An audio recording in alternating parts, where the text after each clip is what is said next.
Are to each and every one, hope you all are fit and fine. तो बेटे इस video में हम डिस्कस करने वाले हैं क्या कि जब हम अल्टरनेटिंग सोर्स को रेजिस्टेंस और कैपेसिटेंस के थ्रू अप्लाई कर देते हैं। जैसा कि मैं आपको पहले भी बता चुका हूं कि ऐसा कोई प्रैक्टिकल सर्किट नहीं होता। हम ये चीज़ पढ़ चुके हैं जब हमने अल्टरनेटिंग सोर्स को बेटे किसी कैपेसिटर के थ्रू हमने अप्लाई किया था। तो मैंने आप लोगों को बताया था कि जो बेटे कैपेसिटर के अक्रॉस में वोल्टेज आती है ना, वो π/2 पीछे होती है करंट के कंपैरेटिवली, जो कि हमारा बेटे किसी भी टाइम पे हमारा करंट IT था। ठीक है, तो मतलब मैं ऐसा बोल सकता हूँ कि जो करंट होता है ना कैपेसिटर के केस में, अगर ऐसा हो तो करंट हमारा वोल्टेज से बेटे π/2 आगे होता है। देखिए मैंने इसको वोल्टेज को पीछे बनाया है। ठीक है, ठीक है, बहुत बढ़िया। अब रियलिटी में बेटा ऐसा कोई सर्किट नहीं होता। क्यों? क्योंकि भाई जो हमने ये सोर्स लगाया ना अल्टरनेटिंग सोर्स, इसका खुद का भी एक रेजिस्टेंस है और वो रेजिस्टेंस बेटे इसके साथ, इस कैपेसिटर के साथ सीरीज में ऐड हो जाता है। तो आपका जो सर्किट बनता है ना, आपका सर्किट बेटे कुछ इस तरह से का बन जाता है। देखिए यहाँ पर आ जाएगा रेजिस्टेंस R और यहाँ पर बेटे ये वाला कैपेसिटर। अब हम क्या करने वाले हैं बेटे, हम इसको एक अल्टरनेटिंग सोर्स से जोड़ देंगे हम, जैसा कि मैंने पहले भी किया था। इसका जो वैल्यू था वो कितना था बेटे, वो था हमारे पास E0 into sine of omega T था। ठीक है, बहुत बढ़िया। इसका कैपेसिटेंस कितना बेटे, इसका कैपेसिटेंस है C हमारे पास। बहुत बढ़िया। तो मैं आपको बता चुका हूँ कि अगर इसके क्रॉस में बेटे पोटेंशियल ड्रॉप VR होगा तो VR होगा, और जो हमारा IT होगा किसी भी टाइम पर, बेसिकली हमारा VRT क्या है, किसी भी टाइम पर पोटेंशियल है इसके क्रॉस में। और ये तुम्हारा जो IT आने वाला है, दोनों के दोनों बेटे सेम फेज़ में होते हैं। बट अगर मैं बात करता हूँ कैपेसिटर का, तो कैपेसिटर के अंदर जो हमारा जो हमारा बेटे करंट फ्लो करता है ना, अल्टरनेटिंग करंट किसी भी टाइम पर, वो तुम्हारा पोटेंशियल से आगे होता है। तो ये VCT मान लिया मैंने। ठीक है, और कितना आगे होता है बेटे, वो π/2 फेज से आगे होता है। अब सिमिलर वे में बेटे जो हम ये वाला पोटेंशियल अप्लाई कर रहे हैं ना, ये वाला पोटेंशियल बेटे बेसिकली ये वाला जो पोटेंशियल होगा हमारा, ये बेटे वेक्टर सम होगा। किस किस के बराबर होगा, इसके अक्रॉस में जो पोटेंशियल ड्रॉप हुआ है और इसके अक्रॉस में जो पोटेंशियल ड्रॉप हुआ है। तो इसके अक्रॉस में जो बेटे पोटेंशियल ड्रॉप हुआ है वो हमने कितना माना बेटे, VRT मान लिया। सिमिलर वे में इसके क्रॉस कितना बेटे, इसको हमने VCT मान लिया। VCT मतलब voltage drop across the capacitor. तो बेसिकली बेटे उनका वो वेक्टर सम होने वाला है, इसमें तो कोई शक वाली बात नहीं है। अगर मान लो मुझे VRT का इक्वेशन लिखना है, तो पोटेंशियल अक्रॉस रेजिस्टेंस किसी भी टाइम पर वो कितना होना चाहिए बेटे, उसका मैक्सिमम वैल्यू। मान लीजिए कि आपका करंट कितना बेटे, तुम्हारा करंट IT फ्लो कर रहा है। कितना फ्लो कर रहा है भाई, IT फ्लो कर रहा है। और अगर IT करंट तुम्हारा फ्लो कर रहा है तो मान के चल कि इसका जो मैक्सिमम वैल्यू है वो कितना बेटे, I0 है। अब देखो यहाँ पे भी मैंने IT लिया है और यहाँ पे भी मैंने IT लिया है। ऐसा इसलिए किया क्योंकि भाई ये दोनों की दोनों सीरीज में है, और सीरीज में जो तुम्हारा करंट होता है वो तुम्हारा क्या होता है बेटे, सेम होता है।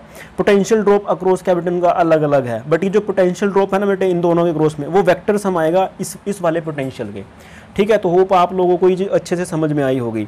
अब देखो इसका मैक्सिमम वैल्यू कितना बनेगा, जैसा कि मैं कर चुका हूँ। इसका जो इक्वेशन लिखा जाएगा कुछ ना कुछ इस तरह से का लिखा जाएगा, I0 into R sine of omega t मान लीजिए इसको। ठीक है, बहुत बढ़िया।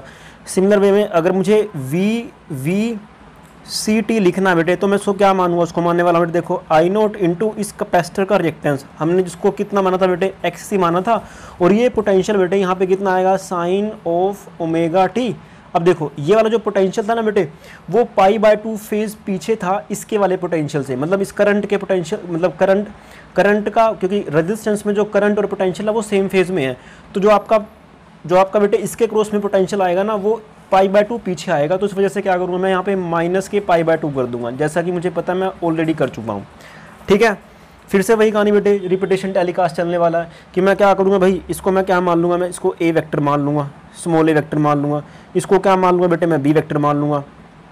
दोनों के बीच में अगर मैं चेक करना चाहूँ तो जो तुम्हारा थीटा आएगा वो कितना है बेटे, इसमें से इसको घटा दो तो आपके पास आंसर आएगा π/2। इसका मतलब ये है कि मैंने इसको एक जो वेक्टर माना जिसका मैग्नीट्यूड I0 R है, और दूसरा जो वेक्टर है बेटे उसका जो मैग्नीट्यूड, जिसको मैंने स्मॉल b वेक्टर माना है।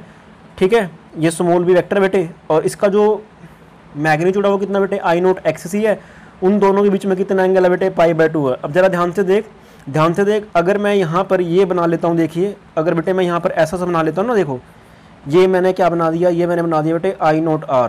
क्या बना दिया बेटे, I0 R बना दिया। ठीक है, तो जो जिस डायरेक्शन में तुम्हारा I0 R होगा उसी डायरेक्शन में तुम्हारा क्या बनने वाला बेटे, IT बनने वाला है। क्या बनने वाला है, IT बनने वाला है। ठीक है, I0 जिसका मैक्सिमम एम्पलीट्यूड कितना बेटे, I0 है। अब जो आपका पोटेंशियल होता है वो π/2 फेज से पीछे होता है, तो पीछे का मतलब क्या है कि आपको ये वाला वेक्टर बी वेक्टर बनाना पड़ेगा। देखिए ज़रा ध्यान से ये वाली चीज़, तो उसका जो एम्पलीट्यूड है बेटे वो कितना है आई नोट एक्स सी, तो इसका जो इस वेक्टर का जो हमारा मैग्नीट्यूड होगा वो कितना बन जाएगा आई नोट एक्स सी बन जाएगा। फिर से वही बात बेटे, इसको क्या कर दीजिए आप लोग इस तरह से, इसको एक कंप्लीट पैरेललोग्राम बना लीजिए, इसको ये जो रिजल्टेंट आने वाला देखिए वो क्या आएगा।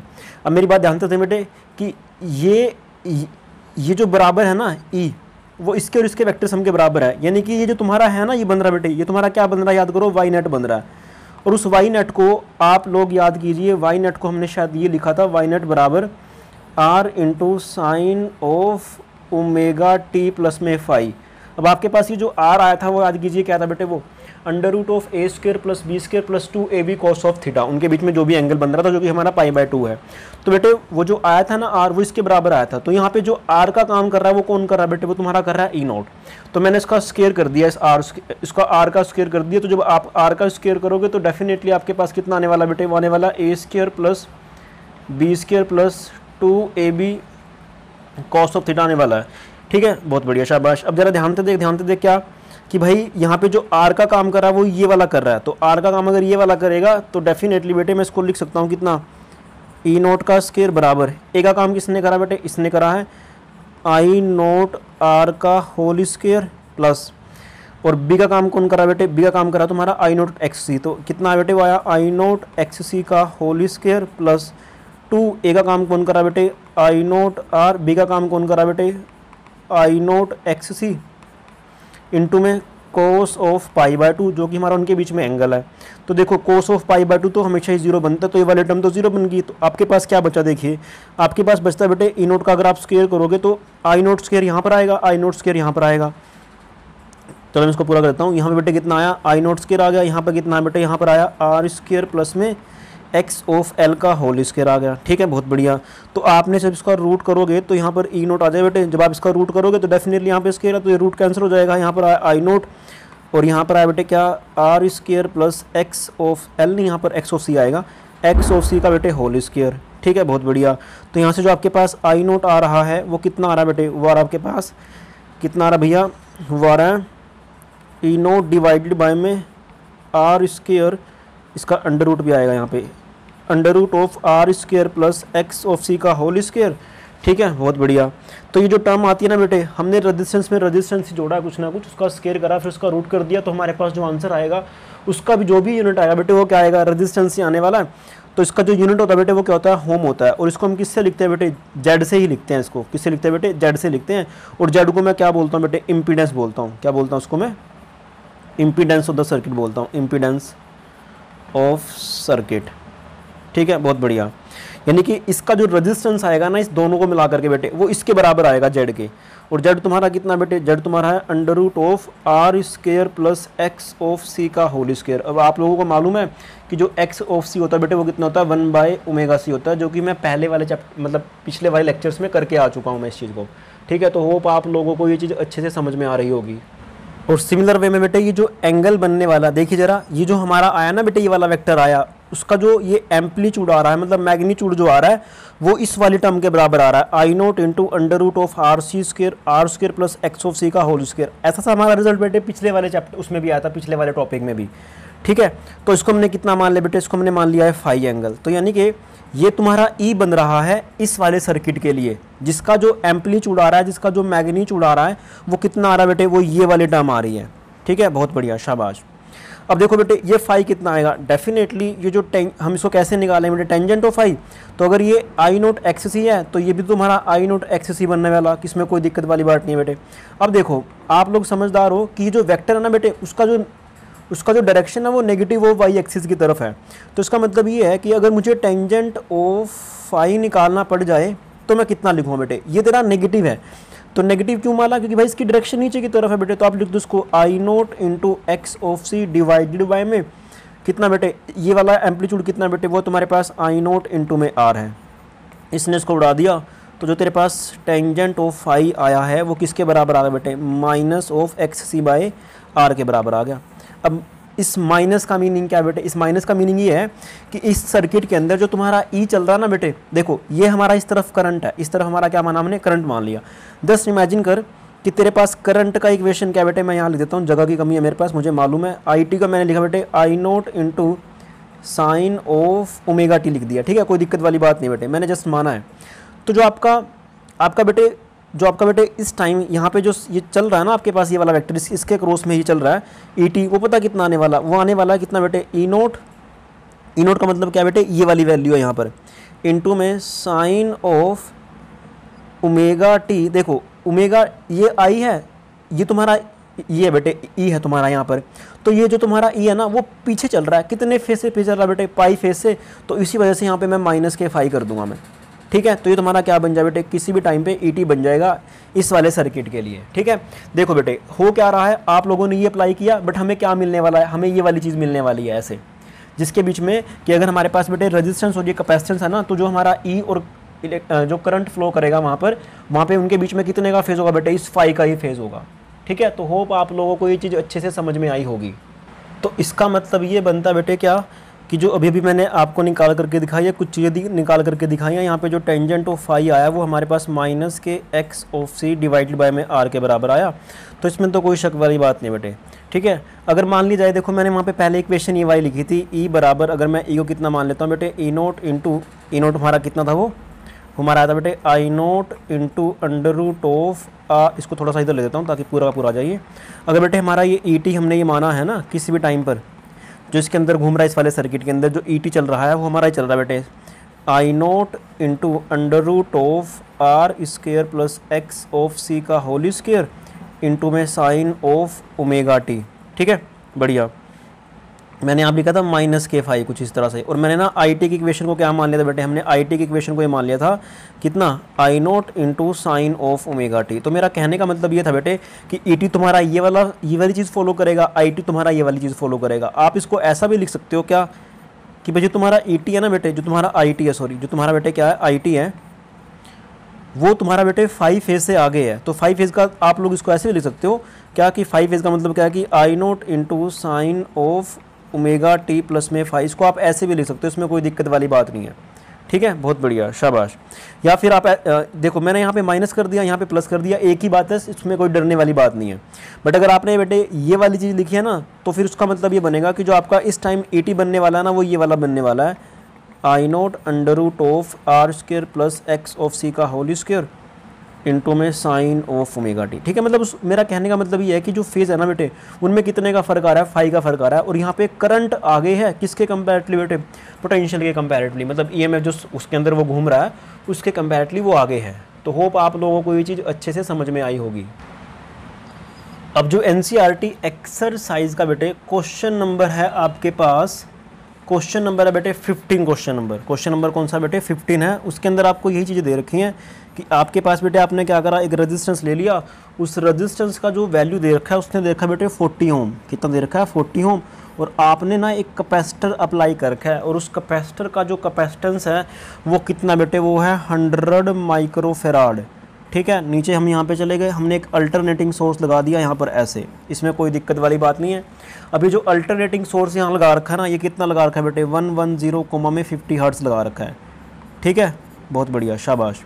अब आपको ये बोलता है, अब देखो ऑब्वियस ही बात है, तो इसकी आरएमएस वैल्यू है, इसमें कोई दिक्कत वाली बात नहीं है, यानी कि तुम्हें ना क्या दे रखा है बेटे, ये ERMS दे रखा है, ठीक है, बहुत बढ़िया, शाबाश।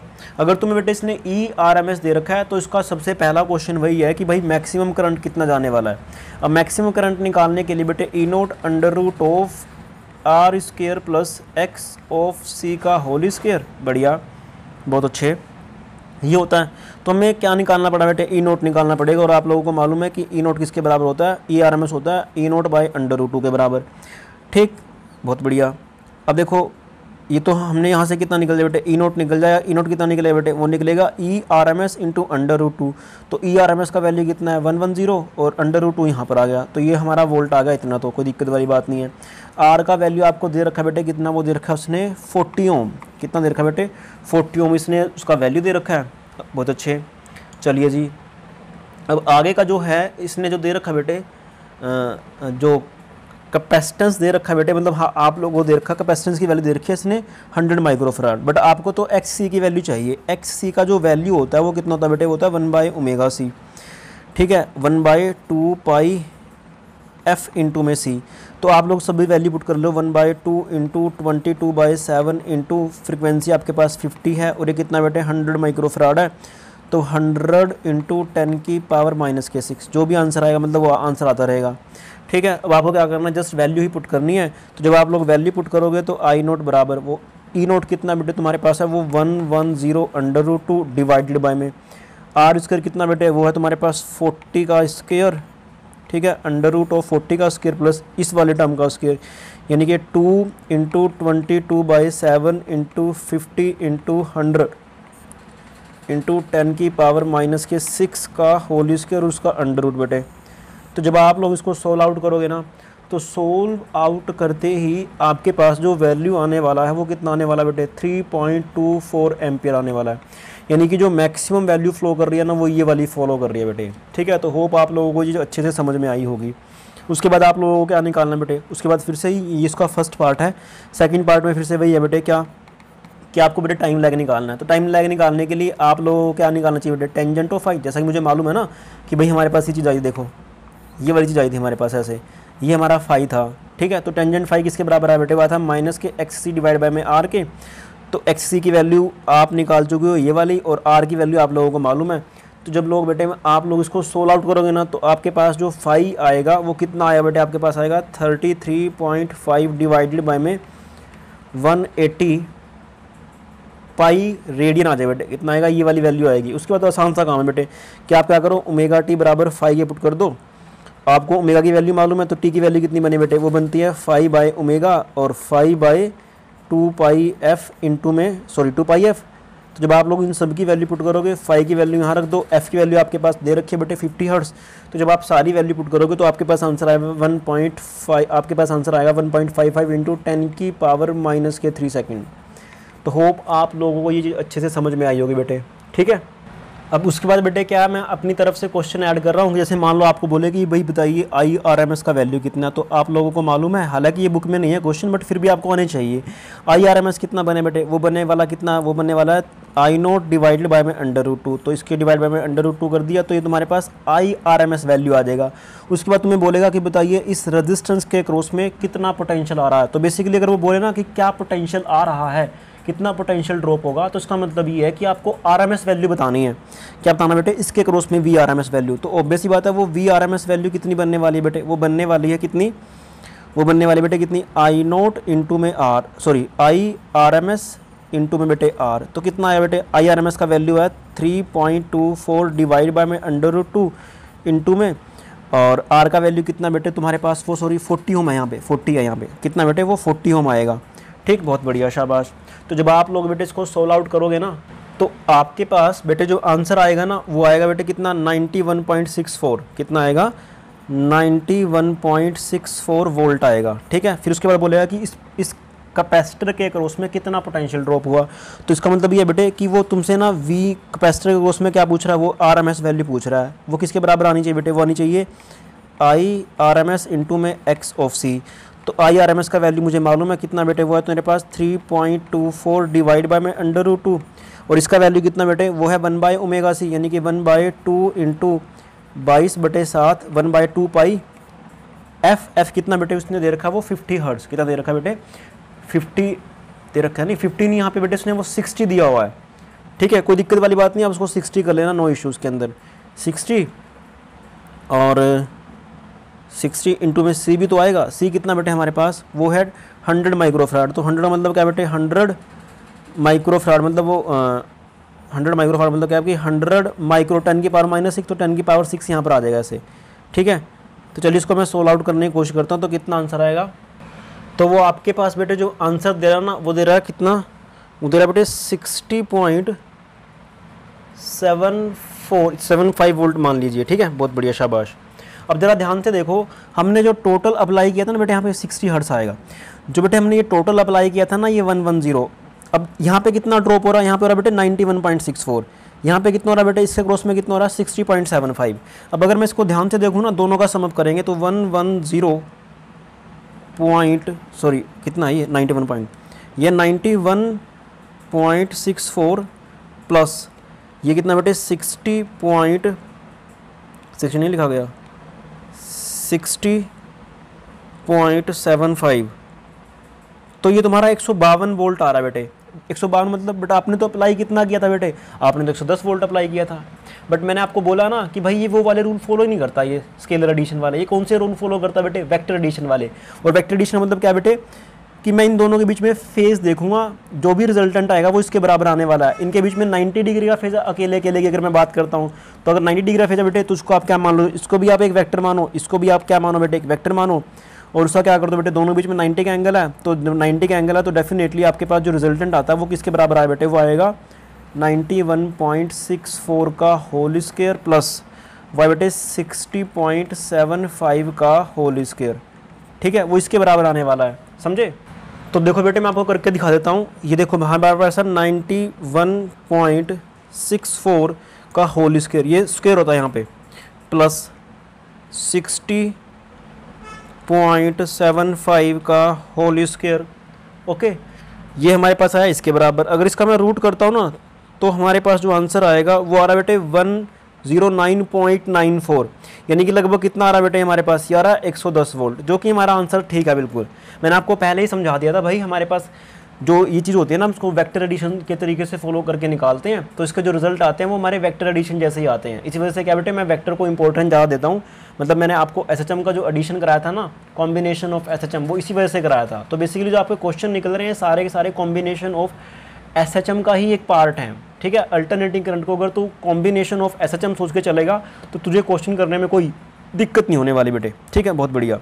अब और क्या पूछ सकता है बेटे, तेरे से पूछेगा बता इसके क्रॉस में पोटेंशियल किसी भी टाइम पर, ऑब्वियस ही बात है वो कितना होना चाहिए बेटे, होना चाहिए आई नोट कितना बेटे, खाली मुझे इसके क्रॉस में लिखना है।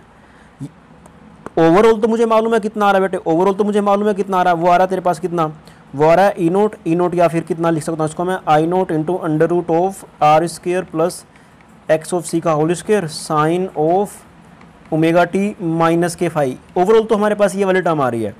ठीक है, और अगर मुझे करंट लिखना बेटे किसी भी टाइम पे तो डेफिनेटली मैं करंट को ये लिख सकता हूँ बेटे कितना, I naught into sine of omega T. Minus pi का मतलब क्या है कि करंट से जो तुम्हारा ईएमएफ है ना वो 5 फेज पीछे चल रहा है। ठीक है, यहाँ पे तो प्लस 5 कर दे, इसको ओमेगा टी रहने दे, एक ही बात है, उसमें कोई शक वाली बात नहीं है।